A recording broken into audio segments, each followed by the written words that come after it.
বান্ধবী মালতী, তুই শেষ পর্যন্ত একটা বুড়োকে নিয়ে পালিয়ে আসলি। এই বুড়োর নামে 10 কোটি টাকা আছে। এই শোনো শোনো,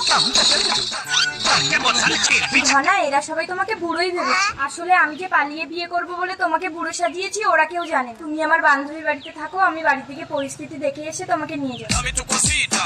সম্পদ, তোমাকে বুড়ো সাজিয়ে আমার বান্ধবীর বুড়োর সাথে পাল্টিয়ে দেবো।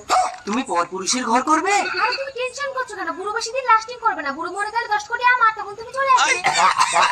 হ্যাঁ, সবসময় এইভাবেই বুড়ো সেজে থাকবে। দেখো, কচি বউ বিছানায় পেয়ে যেন যৌবন দেখিও না, তাহলে আমার বান্ধবী কিন্তু ধরে থাকবে। তুই জানতো না?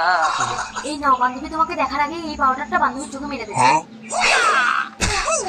মালতীর থেকে আমি বেশি তোমাকে আদর করবো, তুমি আমার ঘর করো। মালতীর কি হবে? আমি তো আছি। ইশারা তো টাকার লোভে বুড়ো সেজে নিজের বউকে আমার। দাদু, অত ভাবার সময় নেই। মালতী আসার আগে তোমাকে পাল্টে নিতে হবে, চলো। ওই বুড়ো, কিছু করবি না বলে দিচ্ছি।